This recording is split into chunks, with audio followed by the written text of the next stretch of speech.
여러분 안녕하십니까? 생생매거진 오늘 박은정입니다. 연말연시를 맞아 공연 보러 많이 가실 텐데요. 요즘 문화계에도 ESG 바람이 불고 있다고 합니다.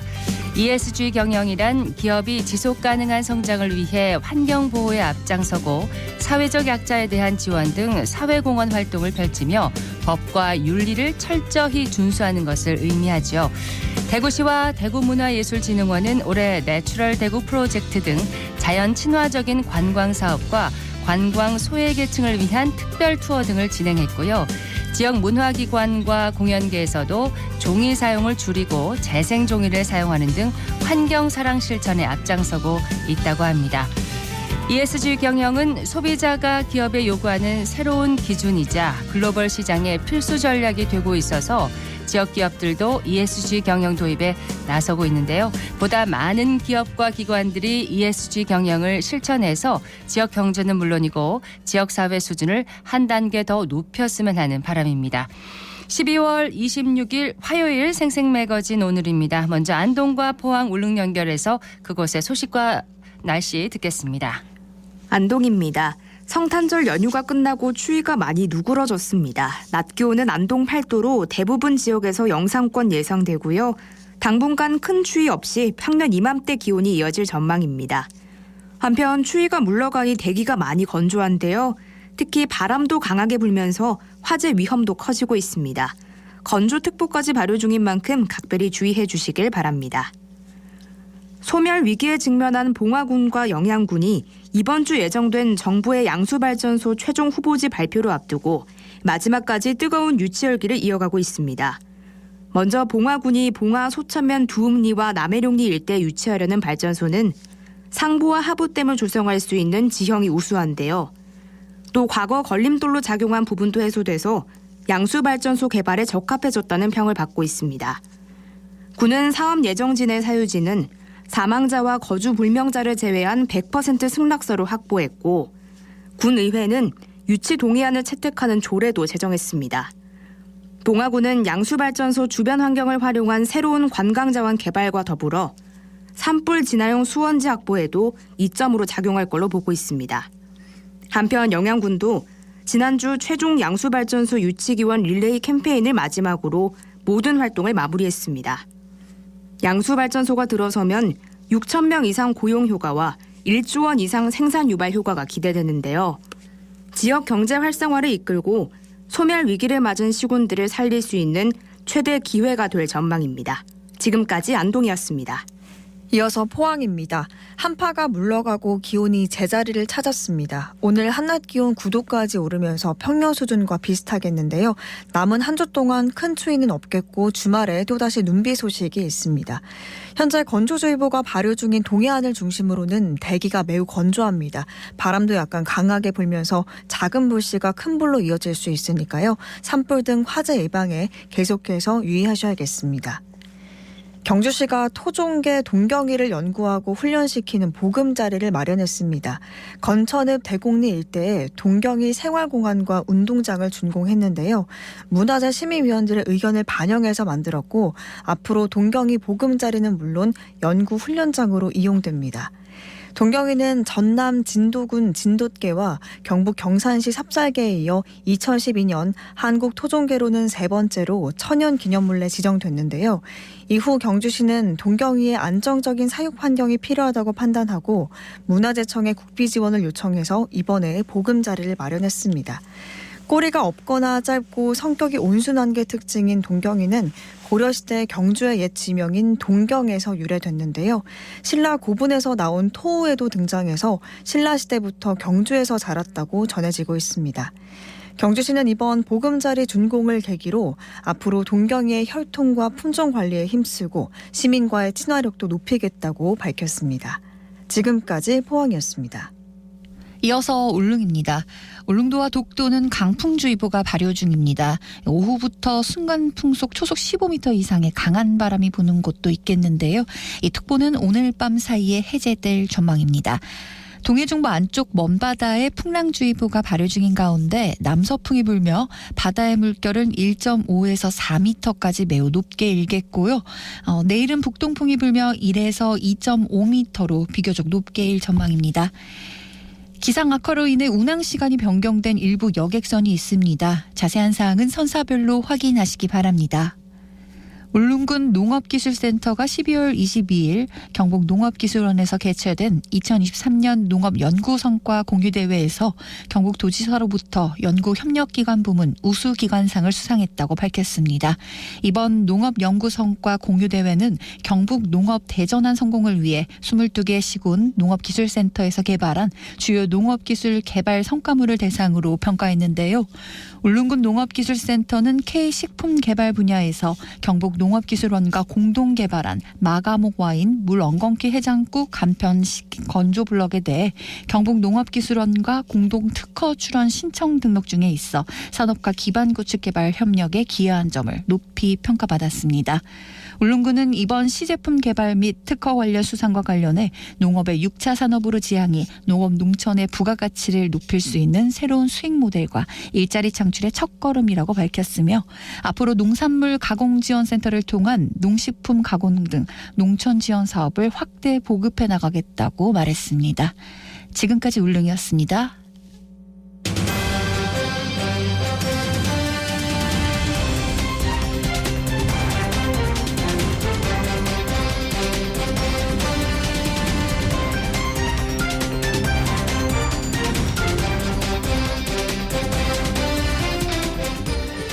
내년이면 학교폭력 예방법이 제정된 지 20년이 되지만 학교폭력을 당했다는 학생들은 계속 늘고 있습니다. 이런 가운데 대구지방변호사회가 최근 학교폭력의 분쟁 조정을 주제로 인권 세미나를 열고 학교폭력의 새로운 접근 방식을 제시했는데요. 대구지방변호사회 인권위원회 간사인 최지형 변호사 연결해서 자세한 내용을 들어보도록 하겠습니다. 최 변호사님 안녕하십니까? 네, 안녕하세요. 네. 자, 세미나 주제가 학교폭력 분쟁 조정. 이 부제가 학교폭력 관련 현 제도의 문제점과 해결 방안입니다. 일선 학교폭력 분쟁 조정의 이 문제점이 오늘 이야기의 시작점이 되지 않을까 싶은데 이런 주제를 잡게 된 배경부터 좀 설명을 해 주십시오. 네, 말씀하신 대로 내년이면 학교폭력 예방법이 제정돼 시행된 지 20년이 되고 또 그동안 25차례나 개정이 이뤄졌지만 학교폭력은 여전히 현재 진행형인데요. 네. 그 과정에서 학교폭력에 대한 기존의 대응 방식이 과연 옳았는가 하는 의문이 제기가 되었습니다. 즉 학교폭력 사건이 징계 처벌과 같은 응보적 사법구조에 기반을 둔 제도로 작동을 하게 되면서 네. 교육의 대상인 학생들을 상대로 비교육적 사안을 처리한다는 비판이 제기가 되었고요. 이에 형사법조차도 전통적인 응보사법이 범죄 해결과 범죄자의 재사회화에 적절하지 않다는 점을 인정하고 다양한 사법 이념을 모색하는 상황에서 학교폭력에 대해서는 오히려 역으로 무관용주의를 향해 가는 것은 시대착오적인 발상이라는 고려와 함께 네. 새로운 접근 방식이 필요하다는 의견들이 나오게 되었습니다. 새로운 접근 방식이 필요하다. 이렇게 시작됐다고 보면 되겠는데 이 세미나에는 어떤 분들이 그럼 함께 하셨나요? 우선 학교폭력에 대한 전환적 사법 관점이라는 주제 및 무관용주의의 탈피와 비사법적 개입의 필요성이라는 부제로 계명대학교 경찰행정학과 김혜경 교수님께서 발제를 맡아주셨고요. 네. 지정토론으로 대구가정법원 소년부 박중희 판사님, 그리고 대구시 교육청 생활인성교육과 김학장 장학사님, 대구지방변호사회 이민정 변호사님, 마지막으로 전국교직원노동조합 대구지부 김봉석 정책실장님께서 함께해 주셨습니다. 네, 말씀하셨다시피 학교폭력에 대한 새로운 접근 방식이 필요하다라고 하셨잖아요. 구체적으로 어떤 방식일까요? 이날 발제에 나선 김혜경 교수님께서는 학교폭력의 모습과 법익의 위험성 정도에 따라서 세 가지 위험군, 즉 고위험군, 중위험군, 저위험군으로 구분을 해서 차별적 접근을 할 필요가 있다고 제시를 했는데요. 네. 고위험군은 경미하지 않은 상해나 감금, 협박, 그리고 성범죄와 같이 행위자가 성인인 경우에도 중대 범죄에 해당하는 경우라든지 재범이거나 법익 손상이 중대한 경우에는 명백한 국가 형벌권의 영역에 포섭을 해서 해당 학생을 형사법적 처분을 하되 형벌권 집행 종료 후에 복귀한 학생의 재범 방지나 재사회화에 집중할 필요가 있다고 보았고요. 예.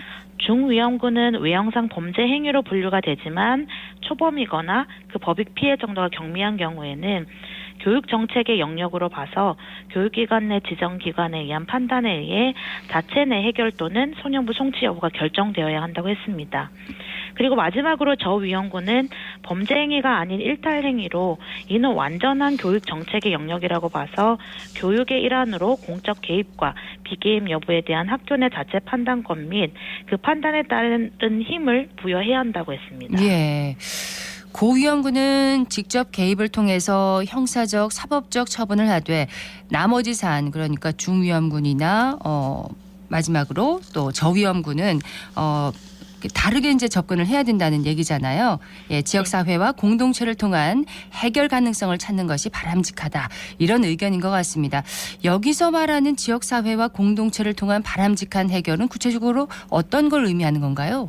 네, 김혜경 교수는 학교 폭력의 개입은 사회 공동체의 몫이고 국가는 공동체에 대한 물적, 인적 자원의 투입과 조력을 통한 간접 개입의 방식을 고려해야 한다고 했는데요. 네. 이를 설명하면서 미국의 경우 소년의 비행과 범죄 예방에 있어서 아동에 대한 조기 개입 프로그램의 강조와 개발이 효과적이라는 연구하에 비행을 예방하거나 문제 발생 이전에 중단케 하는 지역 프로그램들, 즉 지역 사회 자체 및 우리라면 이제 시군구 이렇게 되겠는데 네. 이 지역 사회 자체 및 학교에서 정기적으로 운영하는 프로그램들을 소개를 했습니다.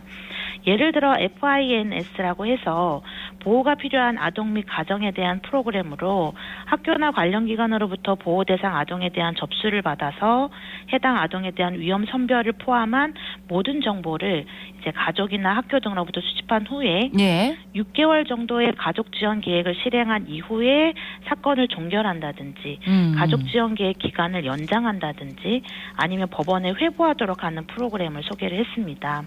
즉 지역사회나 학교에서 최소 6개월에서 1년간 사건 모니터링을 통해서 사건 해결을 위한 모든 시도를 해본 후에 네. 비로소 법원의 소년 범죄 사건으로 회부되도록 하는 프로그램인 것이죠. 네. 지자체와 학교의 역할이 중요하네요. 네. 예, 이런 해결 방법은 이상적일 뿐이다 이렇게 생각하는 분들도 계실 것 같은데 이게 현실 가능한 방안이 되려면 어떻게 해야 할까요?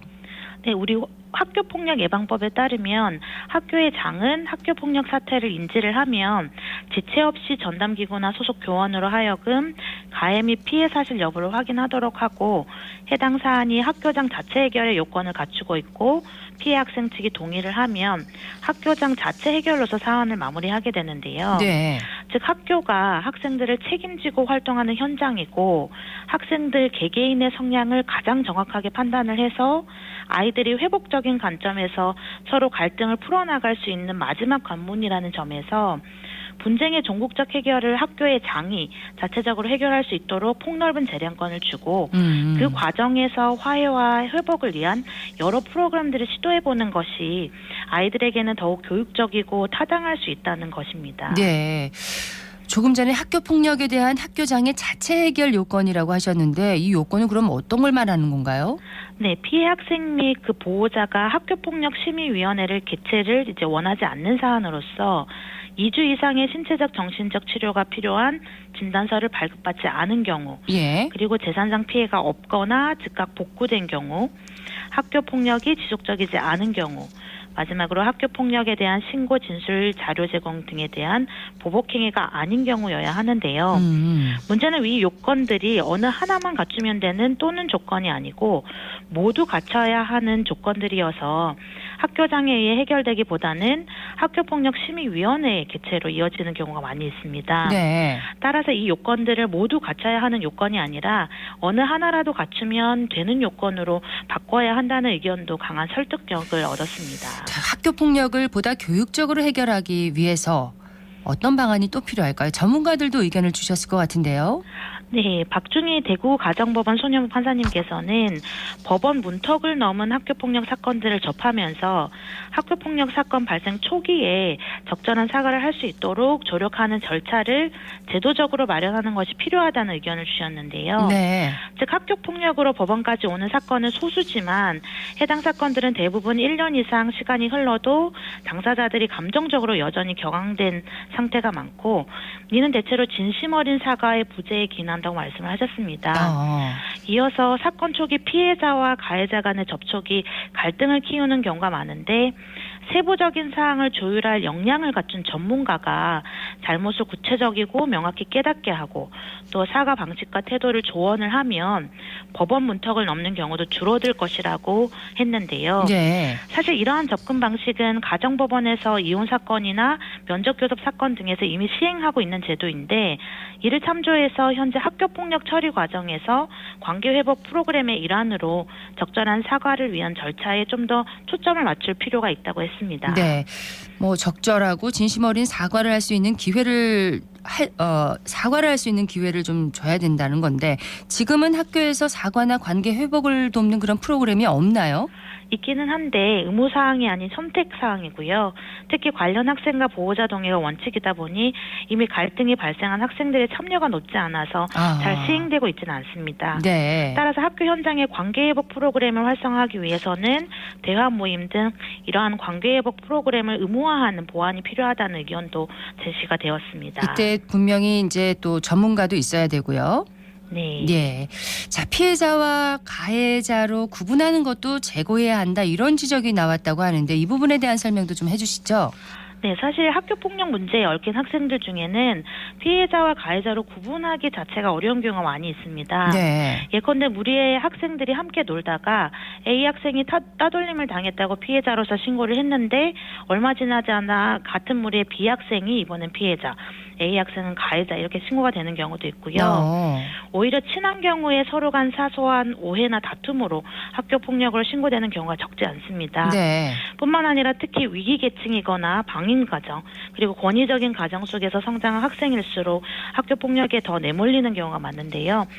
이런 점을 종합해보면 가해자나 피해자 구분이 어렵고 학교폭력의 원인이 개인뿐만 아니라 가정이나 사회 등에 있다고 봐야 하는데 네. 현재 학교폭력 대응 방식은 학교폭력을 그저 개인의 일탈로 간주를 하고 그 개인에 대한 불이익 주기를 주된 대책으로 하고 있다는 것도 학교폭력 대책을 세울 때 짚고 넘어가야 할 부분이라 할 것입니다. 네.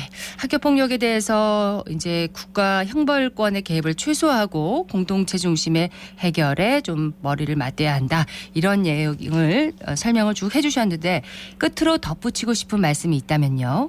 네, 학교폭력을 국가의 사법적 개입이 아닌 지역사회와 학교 등 공동체가 해결하자는 것이 완전히 실현 가능하다고도 할 수 없고 또 정책적으로 반영될 수 없는 부분도 분명히 있습니다. 네. 그러나 이번 세미나에서는 그럼에도 불구하고 현행 학교폭력 대처 방안들이 근본적으로 학교폭력 문제를 해결할 수 없었다는 점과 관점의 전환이 필요하다는 점 그리고 이를 바탕으로 여러 실현 가능한 방안을 모색할 필요가 있다는 점을 확인했다는 데 의의가 있었다고 할 것입니다. 네, 여기까지 듣겠습니다. 고맙습니다. 예, 감사합니다. 지금까지 대구지방변호사회 인권위원회 간사인 최지형 변호사였습니다.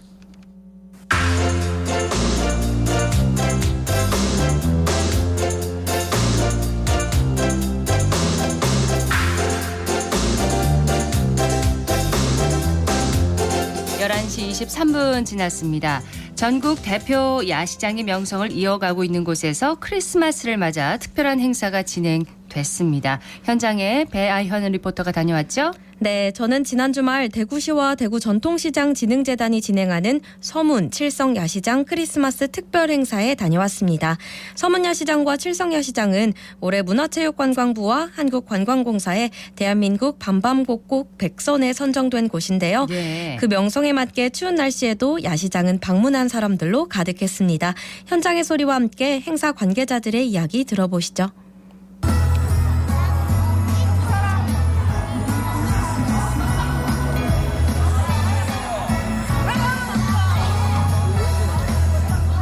여러분은 지금 제6회 서문간제 함께하고 계십니다. 여기도 펼치고 여기는 세우고 이 친구들 장식 달아볼게요. 안녕하세요. 야시장에서 일본식 빈대떡인 오코노미야끼를 팔고 있는 이은정입니다. 저는 오픈 때부터 쭉 하고 있습니다. 사람 훨씬 많아요. 보통 때보다. 조금 더 사람이 많이 오게 볼거리하고 문화거리가 많이 있었으면 좋겠어요. 먹거리만 있는 게 아니고. 예, 관리하는 관리소장이라고 하고요. 총책임자로 관리하고 있습니다. 그래서 안전이나 담배 흡연 이런 단속 이쪽으로 하고 있습니다. 칠성야시장 손도 많고 분위기가 훨씬 낫습니다. 지금 현재는 매대가 조금 많이 추워서 많이 줄었는데요. 내년에는 많이 참여할 생각을 하고 있는데 참여를 많이 부탁 좀 드리겠습니다. 매우도 행복하게 복 많이 받으십시오. 네, 반갑습니다. 저는 이번에 칠성야시장 체험 프로그램하고 플리마켓하고 담당하고 있는 김경래라고 합니다. 지금 여기 쪽에 보시면 슈링크 키링 만들기 하고 그 오른쪽으로 스노우볼 만들기 그리고 트리 만들기 이렇게 진행을 하고 있고요. 오늘 그 사람들 오시는 거 보니까 슈링크 키링이 제일 인기가 많은 것 같아요. 그 만드는 방법은 저희가 가르쳐 드리고 있고요. 보통 이제 어린 친구들, 애기 친구들이 조금 더 손님들이 많다 보니까 그 옆에서 같이 도와주면서 부모님들하고 같이 도와가면서 이렇게 만드는 걸 진행하고 있습니다. 네, 날씨가 많이 추워졌는데 여러분들 모두 감기 조심하시고요. 따뜻한 연말 보내시기 바랍니다. 감사합니다. 먹거리가 가득한 야시장에 또 즐길 거리가 많아서 방문하신 분들 특별한 크리스마스 추억을 만드셨을 것 같네요. 네, 그렇습니다. 특히 서문시장은 문체부의 한국 대표 전통시장 10선에도 선정되며 대구 지역뿐만 아니라 전국적인 대표 야간 명소로 자리매김했는데요. 야시장을 방문한 시민들도 만나봤습니다. 36살이고요. 황부준이라고 합니다. 여기 앞에 살아가지고 종종 와요. 여기 지나가다 현수막이랑 걸린 거 보고 밥 먹으러 가는 길에 일부러 들렸어요. 여기서 하는 트리 만들고 스노우볼 같이 만들었어요. 근데 이런 거 트리를 만들어 보는 게 진짜 오랜만이라서 와서 이제 뭐 옛날 추억도 좀 생각나고 해서 괜찮았어요. 저희는 장사하는 사람들인데 요 몇 년 힘들었는데 이제 올해 얼마 안 남았으니까 지나고 내년에는 좀 더 장사하고 자영업자들이 잘 됐으면 싶은 마음에 이제 소망하고 있어요. 그렇게. 네. 오늘 크리스마스 트리 만들기랑 스노우볼 만들기랑 이렇게 키링 만들기를 체험했어요. 다 재밌었어요. 저희 가족 다 건강하고 저 공부 잘하게 해달라고. 저는 중구 대신동에서 온 배서연만데요. 그냥 서유한테 많은 경험을 해주고 무대 경험 이런 거 많이 심어주고 싶어서 찾아다니고 있어요. 이런데 좀 많이 널리 그러니까 모르는 사람들이 되게 많지 싶어요. 그래서 이런 거 좀 매스컴에 좀 많이 이렇게 홍보가 되어서 많은 분들이 참여했으면 좋겠어요. 대구시 이제 경기가 활성화되어서 많이 잘 돌아갔으면 좋겠어요. 시장 경기도 그렇고 여러모로. 시민들은 추위를 잠시 잊고 행사를 정말 즐기는 모습이었습니다. 네. 마지막으로 담당자의 목소리입니다. 안녕하십니까. 저는 대구 전통시장진흥재단 상권육성팀 팀장 정혜윤이라고 합니다. 서문야시장과 칠성야시장은 대구 대표 야간 관광명소로서 지금까지 운영이 되어 왔습니다. 코로나 기간에도 어려운 과정 속에도 계속 운영을 하였고 지금까지 운영을 하고 있는 대구 대표 야간 관광명소라고 할 수 있습니다. 이제 많이 추운 시즌이지만 그래도 시민분들과 관광객분들 좀 마음이라도 따뜻함을 느끼시라고 저희가 작은 행사들을 준비를 했는데요. 서문야시장 같은 경우는 22일부터 24일까지 시민분들이 참여할 수 있는 행사 위주로 저희가 준비를 했습니다. 그 연말 운수 대통이라는 주제로 시민분들이 직접 참여하셔서 경품 타가시는 이벤트를 했고요. 저희가 서문가요제라고 15명의 분들이 오늘 결승전 서문가요제가 개최될 예정입니다. 그리고 크리스마스 로망스라는 주제로 뮤지컬과 밴드팀이 크리스마스 시즌송을 커버하는 재밌는 무대를 마련할 예정입니다. 칠성야시장 같은 경우는 가족 단위의 방문객들이 많으셔서 이제 아이들이 직접 와서 크리스마스 트리도 만들 수 있고 스노우볼도 만들 수 있는 체험 프로그램을 마련했고요. 그리고 시민 노래자랑 같은 그런 공연 행사도 마련했습니다. 내년도 1월부터는 내년도 야시장을 운영하실 새로운 운영자를 모집할 예정입니다. 그래서 야시장 셀러 모집에 많은 관심 가져주시면 감사드리겠습니다. 많이 춥고 경기도 안 좋은 요즘 야시장 오셔서 마음 따뜻하게 즐기시고 가셨으면 좋겠고 야시장은 언제나 시민분들과 관광객분들을 위해서 아이템을 개발하고 연구할 테니 많은 관심 부탁드리겠습니다. 서문야시장과 칠성야시장은 3월 말부터 휴식일 없이 매주 금토일 운영됐는데요. 네. 이번 주말 31일을 마지막으로 잠시 휴식기에 들어갑니다. 새해가 되기 전에 가족, 연인, 친구와 함께 방문하셔서 행복하고 든든하게 연말을 마무리하시는 것도 좋겠습니다. 연말이 지나기 전에 가봐야 되겠네요. 네, 배아현 리포터 소식 잘 들었습니다. 네, 고맙습니다.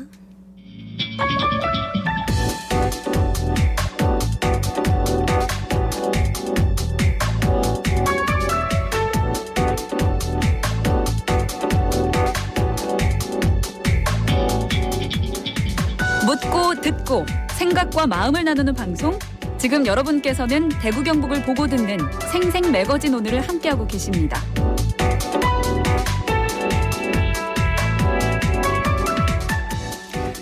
(12월 26일) 화요일 생생 매거진 오늘 함께하고 계십니다. 지금 시각 11시 30분 지났습니다. 기자의 눈으로 지역의 현안과 이슈를 들여다보는 시간인데요. 이번 주는 올 한 해를 분야별로 결산하는 시간으로 진행하고 있습니다. 자, 오늘은 매일신문 구민수 기자와 함께합니다. 어서 오세요. 네, 안녕하세요. 자, 오늘 구 기자가 짚어줄 분야는 어딘가요? 네, 2023년 사회부문 결산입니다. 네, 올 한 해 지역민들의 관심을 모았던 사회 이슈들 어떤 게 있었나요? 네, 우선 안타까운 죽음 3건에 대해 다뤄보겠습니다. 첫 번째는 응급실 뺑뺑이 10대 환자 사망 사건입니다. 지난 3월 대구의 한 건물에서 추락한 10대 환자가 구급차를 타고 2시간 30분가량 병원을 떠돌다 숨진 사건입니다. 환자가 처음 병원에 도착했을 때는 의식이 있는 상태였습니다. 네. 하지만 의사는 환자의 중증도를 분류하지 않고 다른 병원으로 보냈습니다. 이후 다른 병원에서도 병상이 없다면서 수용을 거부했습니다. 정부는 당시 환자 수용을 거부한 병원 4곳에 보조금 지급 중단 등 행정처분을 내렸습니다. 자, 이후에 재발 방지 대책들이 마련되기도 했습니다. 네, 대구시는 유사 사례를 막기 위한 책임형 응급의료 대책을 마련했습니다. 응급의료 대책을 시행한 이후 응급 환자의 장시간 이송 사례가 크게 줄어든 것으로 나타났습니다. 대구 소방본부는 지난 7월 응급의료 대책을 시행한 이후 한 달간 환자 이송 시간이 60분을 넘긴 사례가 지난해보다 35% 줄었다고 밝혔습니다. 네. 또 이송병원을 찾기 위해 전화 문의를 하는 사례도 10분의 1 이하로 급감하고 병원 측의 환자 수용 거부나 대기 시간도 줄었다고 밝혔습니다. 그렇군요. 또 다른 안타까운 죽음은 뭔가요? 네, 두 번째는 구명조끼도 없이 수색하던 해병대원의 사망 사건입니다. 예. 지난 7월 경북 예천군 하천에서 집중호우 때 실종된 주민을 수색하던 중 급류에 휩쓸린 해병대원이 실종된 지 14시간 만에 숨진 채로 발견된 사건입니다. 사고 당시 그를 포함한 대원들은 구명조끼를 입지 않았던 것으로 확인됐습니다. 해병대가 기본적인 안전장구도 갖추지 않은 채 급류 속 수색 작업에 병사들을 무리하게 투입했다는 비판이 제기됐습니다. 그렇습니다. 해병대원이 수색에 나선 내성천은 모래강이라서 물 아래 지반이 약하다고 합니다. 이런 위험한 곳에 왜 구명조끼도 입히지 않은 채 수색을 강행했는지 이해하기 어려운 대목입니다. 예. 군인권센터는 해병대 병사 실종은 무리한 임무 투입으로 인한 인재라고 지적했는데요. 책임 소재를 가릴 수사 과정에서도 외압 의혹 같은 잡음이 많았습니다. 지금도 누구 하나 나서서 책임지는 지휘관이 없습니다. 그렇습니다. 안타깝고 참 가슴 아픈 사고였는데, 자, 마지막 또 안타까운 죽음은 뭔가요? 네, 호텔 계단 난간에서 2세 여아가 추락해 사망한 사건입니다. 기억이 납니다. 네, 지난 4월 대구 수성구 한 호텔 예식장 3, 4층 비상계단 난간 틈새로 두 돌이 같이 난 여아가 지하 1층으로 추락했습니다. 예. 난간 폭이 약 30cm였는데 일반 성인도 몸을 우겨 넣으면 빠져나갈 수 있는 정도로 넓었습니다. 회전형 계단 가운데는 떨어지면 지하 바닥까지 그대로 추락하는 뻥 뚫린 구조였고요. 예. 사고가 발생한 난간에서 지하까지는 약 20m에 달했습니다. 그러나 그 사이에 있는 안전장치라고는 2, 3층 사이에 계단과 계단은 있는 철봉 구조물 하나뿐이었습니다. 관련 법에선 건물 내부 난간 폭을 10cm 이하로 규정하고 있으나 해당 호텔은 규정 변경 직전에 건축 허가를 받아서 적용 대상에서 제외됐던 것으로 확인됐습니다. 사고 이후 호텔에서는 건물 보강 작업을 했고 대구시도 다른 건물들을 점검했습니다. 왜 누군가가 죽어야만 바뀌는 걸까요? 그러게요. 정말 전부 다 너무 안타깝고 아까운 죽음입니다. 네. 새해 2024년에는 이런 사건이 한 건도 없기를 바라는 마음입니다. 올 한 해 지역민의 관심을 모았던 사회 이슈들 짚어보고 있는데요. 다음 소식은 뭔가요? 네, 갈 길 먼 지방자치입니다. 올해는 코로나19 방역이 해제되자 전국 지방의회 의원들이 기다린 듯 줄줄이 해외 연수를 떠나서 논란이 됐습니다. 네. 대구시 의회는 상임위별로 피감 기간까지 동행시켜서 해외 연수를 다녀오기도 했는데요. 각 구군 의회도 마찬가지였습니다. 한번 다녀오면 억대 출장비로 빈축을 사기도 했습니다. 보고서도 내야 되잖아요. 네, 문제는 해외 연수 이후 홈페이지에 게시하는 보고서도 엉망이라는 점인데요. 정해진 기한을 지키지 않는 경우가 많았고요. 인터넷을 토시 하나 다르지 않게 베끼는 경우도 많았습니다. 매번 반복되는 해외 연수 꼭 다녀와야 하는 걸까요? 예, 이 소식도 매년 듣는 것 같습니다. 그런데 주소지를 옮겨서 의원직을 상실하는 황당 기초의회 의원도 많았어요. 네, 대구 중구 이경숙 더불어민주당 구의원과 수성구 배강호 국민의힘 구의원 2명이 그랬습니다. 구의원은 당선 지역구에서 주소지를 옮길 경우 자동으로 피선거권이 박탈됩니다. 두 구의원은 이런 규정도 모른 채 각자 개인 사정 탓에 주소지를 옮겼다가 의원직을 상실했습니다. 말 그대로 황당한 사태인 건데요. 이들을 뽑기 위해 들인 선거 비용과 재보궐선거 비용 모두 고스란히 시민들의 몫이 됩니다. 예, 올 한 해 지역민의 관심을 모았던 사회 이슈들 짚어보고 있습니다. 다음 소식은 뭔가요? 경북에서는 마을 이장들이 말하기도 민망한 추태를 부려서 빈축을 샀습니다. 바로 경주 양남면 이장들의 묻지마 관광 사건인데요. 경주 양남면 이장단 협의회 회원 13명은 지난 4월에 관광버스를 임대해 전남 순천에서 열리는 정원 박람회를 보고 배우겠다는 명목으로 선진지 견학을 떠났습니다. 문제는 버스 안에 직업을 알 수 없는 여성들이 동행했다는 점인데요. 이장들이 탄 전세버스는 이날 아침 경주 양남면을 출발해 울산에서 2명의 여성을 태운 뒤 부산 동래로 이동해서 무려 13명의 여성을 더 태우고 15명의 여성들과 함께 순천으로 향했습니다. 일부 참석자들은 해당 버스 안에서 동행한 여성들과 부적절한 신체 접촉이 있었던 것으로 이번 견학에 동행한 이장들에 의해 알려졌습니다. 이번 여행 경비를 월성원자력 본부가 지원하기로 해 논란은 더욱 가중되고 있습니다. 네. 마을에서 모범을 보여야 하잖아요. 이장님들이. 이런 모습을 보였다니 좀 반성을 하셨길 바랍니다. 이 밖에도 참 많은 사건 사고가 있었어요. 네, 이 시간에 모두 말씀드리긴 어렵습니다만 다사다난했던 한 해였습니다. 대구 이슬람 사원 건립 갈등도 아주 치열했고요. 유엔 인권위의 항의 서한을 받는 등 국제적 문제로 비화됐습니다. 강력 사건 가운데서는 대구판 돌려차기 사건이 안타까움을 샀고요. 올해는 특히 서민들을 울린 전세 사기 사건이 많았습니다. 그렇습니다. 전국에서 이른바 빌라왕들이 속출했고요. 대구시에 따르면 1일 기준 대구에서는 271건의 전세 사기 피해 신고가 접수됐고 피해 금액은 328억 원에 달합니다. 지난 9월 기준 190건 234억 원이었던 것과 비교하면 40% 증가한 수치고요. 범죄 표적이 된 달성군 공공임대주택 사건도 주목을 끌었습니다. 허술한 제도 탓에 822억 원에 달하는 보증금이 증발한 사건입니다. 원희룡 국토부 장관이 현장을 찾아서 제도 개선을 약속하고 가기도 했습니다. 네. 그리고 관심을 모았던 대구시의 정책들도 좀 짚어주세요. 네, 대구시가 올해 우수정책 사례 경진 대회를 열었는데요. 75세 어르신들이 시내버스와 도시철도를 무료로 이용할 수 있게 한 통합무임 교통카드 사업이 최우수상을 차지했습니다. 수상작은 온라인 시민투표와 전문가 평가단의 평가를 거쳐서 선정되는데요. 시민들과 전문가 모두 이 사업을 올해 대구시가 가장 잘한 사업으로 꼽은 겁니다. 의견이 같았네요. 통합무임 교통카드 사업은 전국 최초로 시내버스와 도시철도를 통합하는 어르신 무임교통 사업이었습니다. 어르신 이동권, 생활권 확대에 기여했다는 평가를 받았습니다. 올해는 또 대중교통 요금 인상도 화두였어요. 네, 내년 1월 중으로 250원 정도 오를 전망인데요. 이로써 대중교통 요금은 250원 오른 1,500원. 1,500원 정도에 결정될 가능성이 커졌습니다. 청소년, 어린이 요금은 동결되는 방안이 유력합니다. 대구시 교통요금 인상 결정은 지난 2016년 12월 30일 이후 7년 만입니다. 올 한 해 지역민의 관심을 모았던 사회 이슈들 알아보고 있습니다. 또 어떤 게 있었나요? 네, 대구시 국비 예산이 사상 첫 8조 원 시대를 열었습니다. 내년도 대구시 예산안이 공개되면서 올 한 해 있었던 성과들도 윤곽을 드러냈는데요. 네. 대구시가 확보한 국비 예산은 약 8조 원이고 처음으로 8조 원을 돌파한 건데요. 가장 눈여겨볼 대목은 대구 경북 신공항 건설 사업의 설계비로 100억 원이 반영됐다는 점입니다.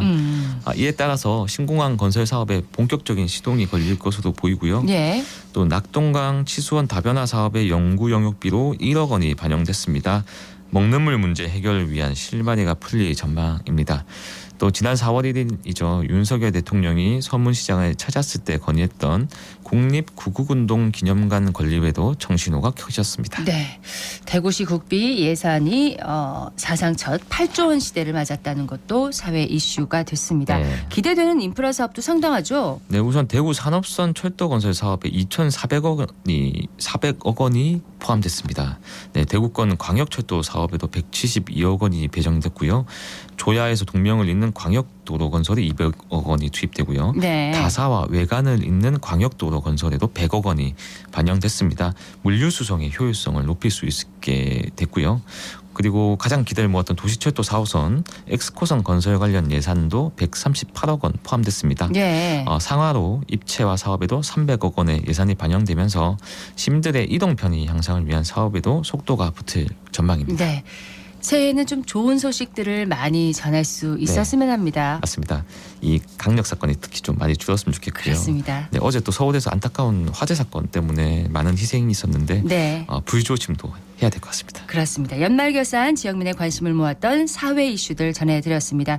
매일신문 구민수 기자였습니다. 고맙습니다. 네, 감사합니다.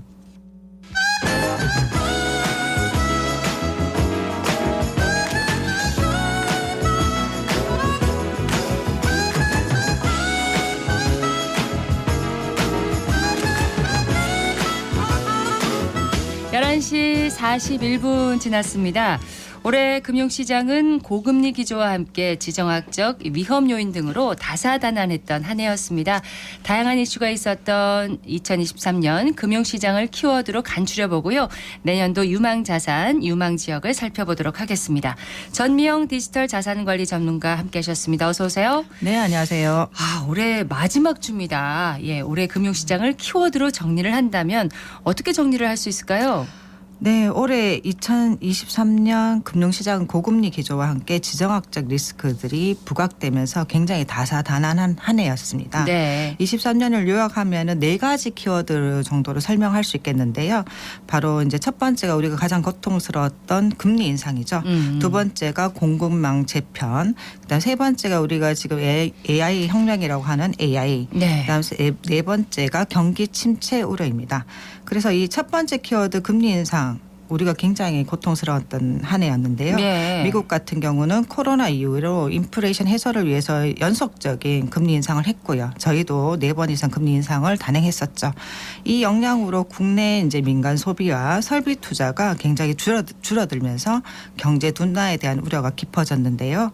이와 함께 이제 투자 자산 쪽에서는 굉장히 높은 변동성을 보였던 한 해였습니다. 그렇습니다. 미국 금리가 5.5%에서 거의 정점이라는 의견이 나오고 있는데 내년 금리는 어떻게 예상을 하고 있나요? 네, 이 금리 굉장히 다 관심이 많으실 텐데요. 지난 12월 13일 파월 패드 의장이 FOMC 회의 이후에 돌연 지금 비둘기파 통화 완화의 선언을 했습니다. 그래서 시장에서는 내년 3월 금리 인하 기대가 굉장히 높아져 있는 상태고요. 예. 12월 FOMC 이후에 골드만삭스는 금리 인하 시점을 과거에는 내년 3분기 정도로 예측을 했는데 현재는 내년 3월로 굉장히 1분기로 당겨진 지금 그러네요. 상황이에요. 그래서 3월 인하설에 굉장히 힘이 실어주고 있는 상황이고 또 시카고 그 상품거래소 패드워치에 따르면 금리 선물 시장도 또한 패드에 따른 그 내년 3월 금리 인하에 거의 이제 0.25% 가능하다 이렇게 보는데 거의 70% 확률이 달한다고 예측을 하고 있습니다. 네. 이에 따라 우리가 12월 지금 자산 시장이 다시 오르는 상태고요. 전반적으로 내년에 미국이 3차례 정도는 금리 인하를 할 것으로 예측하고 있고 금리 밴드는 4.75에서 4.25까지 예상하고 있는 그런 상황입니다. 네, 금리 인하를 예상을 하고 있는 거네요. 그렇죠. 예. 자, 4가지 키워드 중에서 두 번째 공급망 재편인데 미중 갈등으로 축발이 됐지 않습니까? 내년 미국 대선 이후에도 지속될 이슈인가요? 네, 이것은 글로벌 시장 자체가 지금 현재 미국과 중국을 중심으로 이제 세계화와 중동의 어떤 지금 전쟁 이슈, 지정학적 리스크로 글로벌 공급망 재편이라는 장기적인 트렌드가 진입했다고 이렇게 보고 있습니다. 그래서 미국은 중국 수출입을 제한하는 법안을 통과시켰고요. 중동의 지금 지정학적 리스크가 커지는 등 글로벌화라는 말이 무색할 정도로 지금 탈세계화의 속도가 붙어 있는 상태고요. 네. 이에 따라 에너지 공급망에도 문제가 생기고 그래서 올해 같은 경우는 유가가 93달러 같이 급등락을 했었죠. 현재는 조금 안정화됐고요. 공급망 재편의 어떤 수혜 국가와 수혜 업종에 따라서 지금 굉장히 주목받는 한 해였는데요. 네. 그중에 국내에는 2차 전지와 반도체 기업이고 글로벌에서는 일본 기업들이 굉장히 주목받던 한 해였습니다. 그렇군요. 키워드로 본 2023년 금융시장 세 번째 키워드 AI입니다. 올해 투자 성과는 글로벌 쪽은 AI, 국내 투자는 2차 전지가 있었냐에 따라서 성과의 차이가 있었다고 할 만큼 AI 위력 정말 대단했습니다. 네. 올해 같은 경우는 투자 성과가 쏠림 현상이 굉장히 컸던 한 해였고요. 이런 상황 속에서 AI 산업은 뜨거운 관심을 받았습니다. 봄에 출시한 챗 GPT 생성형 AI가 열리면서 투자자들의 기대가 굉장히 높아졌고 이에 반영된 기업의 주가 흐름이 굉장히 좋았죠. 그래서 AI 같은 경우는 미국 테크 기업들을 시작으로 AI 관련된 소프트웨어와 하드웨어 기업들이 주목을 받았던 한 해고요.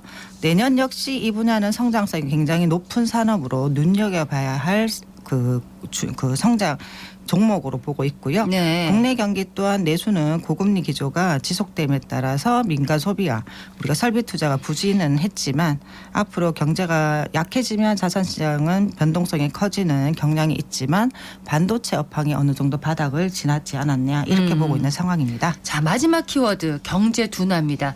12월 들어서 미국의 금리 정책이 바뀐 게 경기 둔화의 우려를 반영한 건가요? 네, 아무래도 고금리 속에 경기 침체 우려가 1년 내내 있었지만 사실 미국은 연준이 의도한 대로 연착륙이 가고 있는 그런 견조한 흐름을 보였죠. 네. 그러나 미국 이외의 나라들은 굉장히 힘든 구간을 견디고 있었고요. 그러나 미국 또한 물가가 지금 현재 안정이 되면서 경기 둔화 이슈가 조금은 부각되고 있는 것 같습니다. 하지만 현재 골드락스 구간을 지나고 있다 이렇게 하는 의견들도 있기 때문에 아직도 내년은 여러 가지 미국의 그 시장은 논란이 있는 상황이고요. 현재 지표는 굉장히 좋게 지금 나오고 있습니다. 네. 그래서 선제적인 금리 인하를 지금 미국이 단행하고 있기 때문에 이러한 정책들과 내년의 정치적 이슈에 따라서 어떻게 작용할지가 주의 깊게 필요한 이제 그 관심 그 대상이 되는 것 같고요. 현재는 금리 인하의 모멘텀이 작용하고 있다. 이렇게 보고 있는 것 같습니다. 네, 1년 동안의 금융시장을 4가지 키워드로 간략하게 정리를 해봤는데요. 고금리의 끝이 보이는 시점이면 내년 투자 환경 긍정적으로 봐도 된다는 의미일까요? 네, 결론적으로 생각하면은 긍정적으로 볼 구간이긴 하고요. 지금 현재 고물가와 고금리로 힘든 시기를 지나고 있는 만큼 내년 실물 시장은 또 지역 국가 간 상당한 차이가 있을 거로 보입니다. 네. 게다가 주요국의 대선들이 지금 전 세계에 굉장히 많이 24년도에 정치적 이슈로 부각되고 있고요.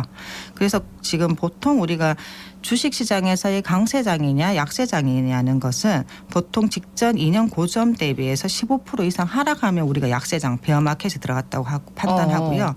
직전 고점 대비해서 그 지금 고점을 회복하게 되면 우리가 강세장으로 보는데요. 국가별로 좀 다르겠네요. 그렇죠. 현재 선진국은 과거 평균 대비해서 이제 강세장으로 보고 있는 여력이 충분하고요. 특히 일본 같은 경우는 올해 가장 수익률이 좋은 국가 중에 하나였고 현재 25% 이상 올랐지만 앞으로 엔화 약세와 또 여행 열풍이 일본은 굉장히 불기 때문에 이러한 소비 진작이 굉장히 좋은 구간으로 보고 있고요.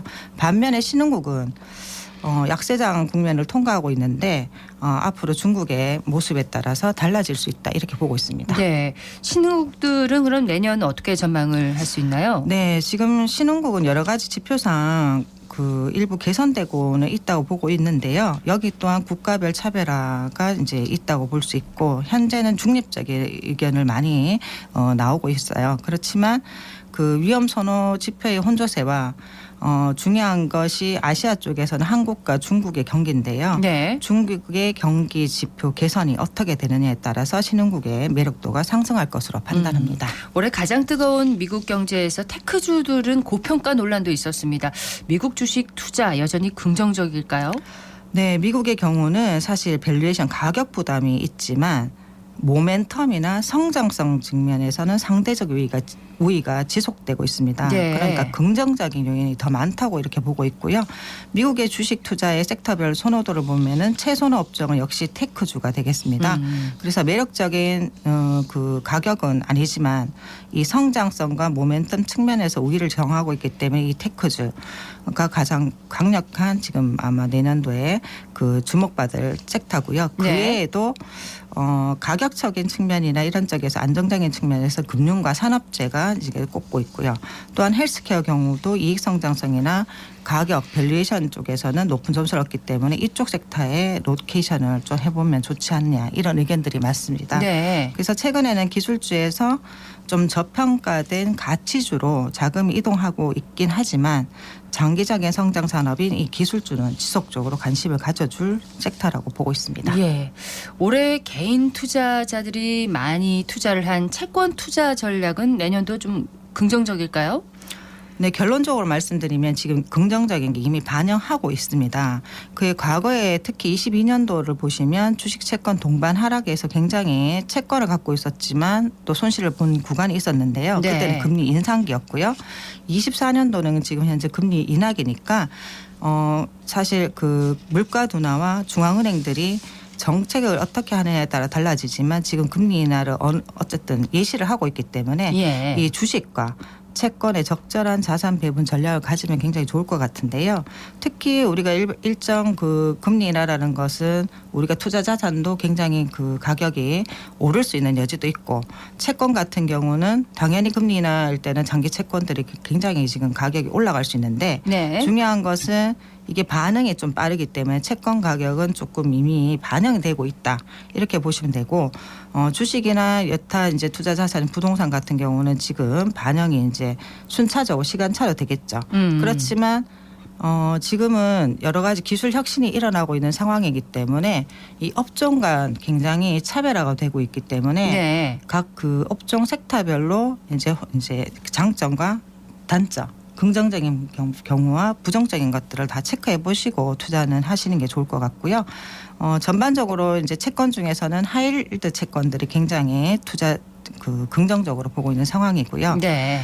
특히 미국의 금리 인하가 만약에 여러 차례 지금 3차례 이상이 단행된다면 달러가 어느 정도 약세가 될 수 있습니다. 이렇게 지금 되면 강세잖아요. 그렇죠. 강세죠. 예. 지금까지는 뭐 2년간 초강세였기 때문에 달러 약세를 또 생각할 수도 없을 수도 있지만 네. 또 미국의 정책이란 걸 어떻게 가느냐에 따라서 달라질 수 있기 때문에 지금 만약에 달러 약세의 정책으로 간다면 신흥국 국채들이 굉장히 긍정적일 수가 있습니다. 네, 오늘 어쨌든 경제에서는 올해 경제 키워드를 살펴봤습니다. 지금까지 전미영 디지털 자산관리 전문가였습니다. 고맙습니다. 네, 감사합니다.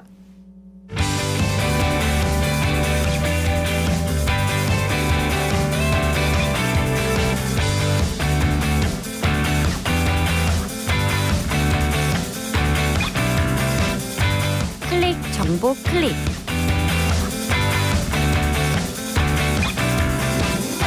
연말연시를 맞아 해돋이나 눈꽃 산행을 위해 겨울산을 찾는 분들 많으신데요. 눈으로 인해 길이 미끄럽고 낮은 기온으로 부상 위험이 큰 만큼 더욱 주의하셔야겠습니다. 낙상사고를 예방하기 위해서는 발목 위까지 올라오는 등산화를 신고 아이젠을 활용하는 것이 좋은데요. 또 갑자기 무리하게 등산을 하는 것보다 평소에도 운동을 꾸준히 하는 것이 중요합니다. 마지막으로 추위로 인해 관절, 인대, 힘줄 등이 굳기 쉬운 만큼 등산 전후로 충분한 스트레칭을 해주는 것도 꼭 기억하시길 바랍니다.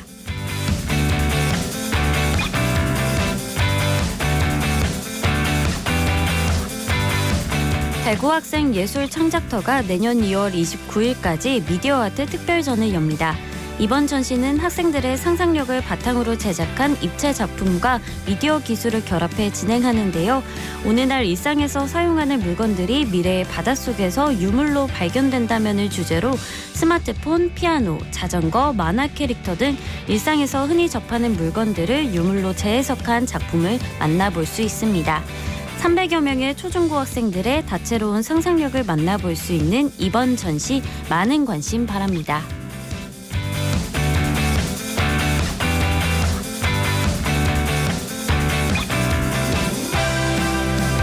구미시가 2024 새해맞이 시민안녕 행복기원 행사를 이번 주 일요일부터 이틀간 동락공원 광장에서 개최합니다.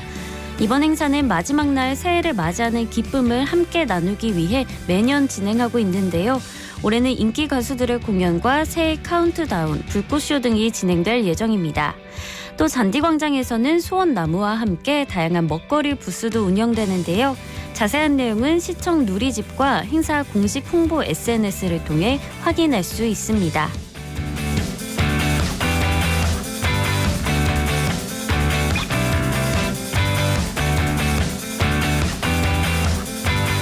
대구 수성못에 정보통신기술을 접목한 파노라마 셀피 체험존이 설치돼 운영됩니다. 서비스 제공을 위해 수성못 수상테크 중앙의 원형 포토존에 고화질 카메라 2대가 설치됐는데요. 원거리와 근거리 촬영을 할 수 있고 개인 휴대전화에 바로 저장하거나 이메일로 발송해 받을 수 있습니다. 우리 지역 대표 관광명소인 수성못에서 아름다운 경치와 함께 멋진 인생사진 남겨보면 어떨까요?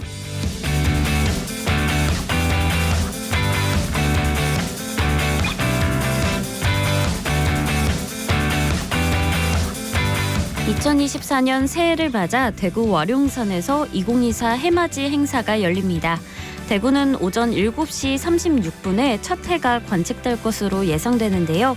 이에 맞춰 행사는 1월 1일 오전 7시부터 국악 등 다양한 문화 공연과 함께 진행될 예정입니다. 또 떡국 나눔과 지신받기 공연, 새해맞이 타로점 체험 부스 등이 운영되는데요.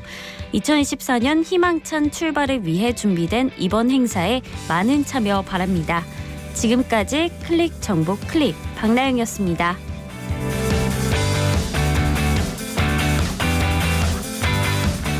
세종시의 한 목욕탕에서 누전으로 입욕객이 사망하는 사고가 발생하면서 지역 목욕탕에서도 전기 안전사고에 대한 불안감이 확대되고 있습니다.